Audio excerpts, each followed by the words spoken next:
Before I give you your assignment, I need to go over the end of the chapter briefly, chapter 10 of um, Alistair McGrath.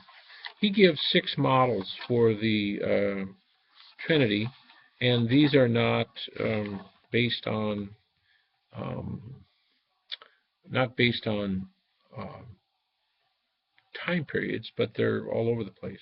So, for example, he gives you basically an Eastern view of the Trinity and a Western view of the Trinity. So, Cappadocians as the Eastern view, and which he critiques earlier. Then he uses Augustine's view and spends some considerable time on that. Then he jumps to the modern period.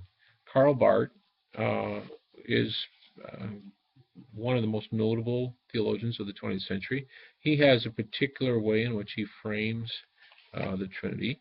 Karl Rahner is a Catholic theologian who's radical re-envisioning of how to do business with relationship to God as Trinity, and really in some way critiques the sort of creedal way of doing business. And then Robert Jensen, who is a Lutheran, who's a Trinitarian, uh, but he does some unique things.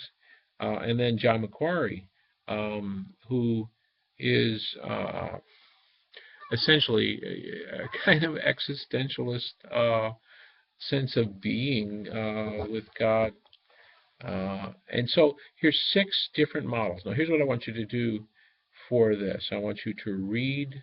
I don't want your main posting to be on this. This is a separate research posting. I want you to do your own research, best you're able to. Pick 2 of the models, uh, find some other sources, articulate what they believe, and then compare that with another model. Even if you can't get it all down, do the best you can on this. I don't expect uh, some sort of mastery of the material, but I do want you to be exposed to other positions. So where do you get that material? Uh, that's up to you. Then be in conversation with your colleagues in that. So there's 3 assignments. Here's your 3 assignments. The first is exegetical work, and I want you to find some academic sources, at least 3, and do some work with 1 Timothy 3:16. You don't have to land on anything, don't have to prove anything, you don't have to twist anyone's arm behind their back, you don't have to beat up on Trinitarians versus oneness, any of that. Any particular insightful things that you learn, or controversial things, like the relative pronoun at the beginning of the verse, whatever, how you want to do it, uh, it's all good. So 3 sources, post on that. That's your exegetical piece. Then your second piece, again, this will be explained in the discussion board. Your second piece is to take any aspect of the lecture or the readings and write 500 words. Now I want 500 words that sound like a paper. This is your most substantive piece.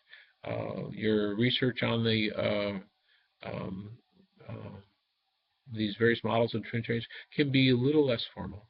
But this is your substantive piece. I want you to take this piece and think of it as a paper, 5-paragraph paper, or 4 or 3, whatever. Have topic sentences. Say, I'm going to demonstrate this. Got a thesis statement. I'm going to show this, blah, blah, blah, blah. And then find some aspect that you either agree with, don't agree with. Demonstrate by synthesizing the material that you have, a particular opinion or a particular question. And then I need that posted by Sunday night.